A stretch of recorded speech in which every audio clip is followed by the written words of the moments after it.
Hello and welcome, you're watching NewsX and I'm Shivani Singh. It is often said that history repeats itself, but in the volatile geography of the Middle East, history doesn't just repeat, it manifests in stone and steel. Today, that history is written on a ridge in southern Lebanon.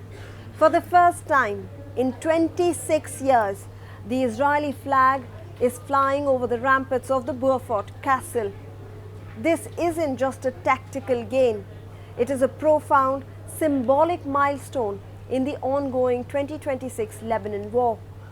This 900-year-old Crusader fortress, which overlooks the Litani River and the towns of northern Israel, have been seized by the Israeli forces. For those who remember the late 20th century, the name Beaufort carries the weight of an entire era of occupation. To see it captured again is a stark reminder that this conflict has transcended the localized skirmishes of the past and entered a phase of deep territorial re-engagement. Haim Har-Zahev, an Israeli writer who fought in Israeli-occupied Lebanon in the 1990s, said that Israel's return to Beaufort reflected how Israel could be barreling towards a very similar occupation and war of attrition with Hezbollah. Mr. Har-Zahev, like many other Israelis, are now seeing that this campaign could be a strategic disaster. Israel attacked Beaufort on the first night of its 1982 invasion of Lebanon against the Palestine Liberation Organization, which led to its 18-year occupation in the country's south.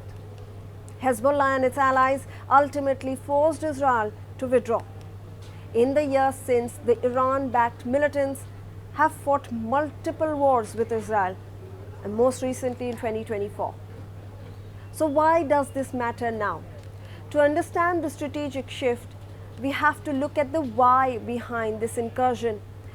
The Israeli military has pushed deep, some 5 kilometers beyond the Litani River, nearing the major city of Nabatea. This is the deepest penetration into the Lebanese territory since the year 2000. Israeli Defense Minister Israel Katz has been explicit. The goal is not just to hold ground, but to dismantle. He has stated that Israel intends to hold this position while its troops systematically destroy thousands of homes and military infrastructures that the IDF claims were converted into Hezbollah strongholds. Think of this as the Gaza model that is applied to the north. Israel is essentially clearing a no man's land, a zone stripped of infrastructure, to ensure this Hezbollah cannot revive its operational capacity. They are tearing down the physical network, the tunnels, the command centers and weapon depots that allowed the group to sustain its pressure on northern Israel. From the Israeli perspective, they are decoupling geography from demography. By removing the infrastructure, they aim to prevent the return of militant activity, regardless of what happens on the diplomatic front. And this is the paradox. This escalation comes at a moment of intense diplomatic pressure.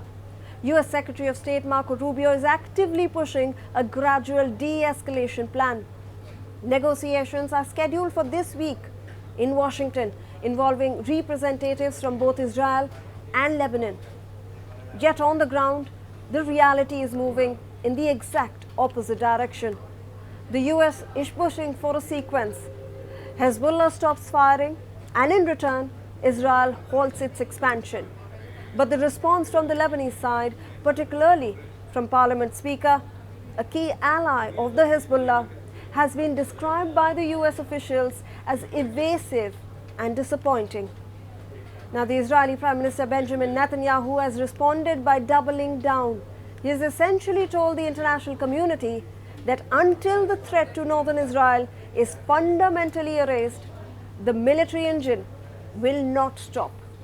He frames the occupation of Beaufort as a dramatic shift, a signal that the old rules of engagement The red lines of the past are effectively dead. The capture of Beaufort is a warning. It is a signal to Tehran and to Hezbollah that Israel is willing to reclaim the geography it once vacated. But it also brings a massive question to the forefront. What is the end game? If Israel continues to carve out a buffer zone, a yellow line as some reports suggest, what does that mean for the sovereignty of Lebanon? What does it mean for the million-plus people who have been displaced, all innocent civilians as well? Well, we are watching a war that is being fought on two planes. One is the battlefield, where the IDF is in fact dismantling the physical architecture of an insurgency. And the other is the diplomatic table, where the US is trying to prevent this from turning into an all-out regional catastrophe. The capture of this castle isn't just about controlling a hilltop. It is about Israel forcing a new reality that the diplomatic community is now scrambling to define. As the talks begin in Washington, the view from Beaufort Ridge suggests that the map of the Middle East is being redrawn, one fortress at a time. And we will continue to track these developments for you at NewsX. Thank you for watching.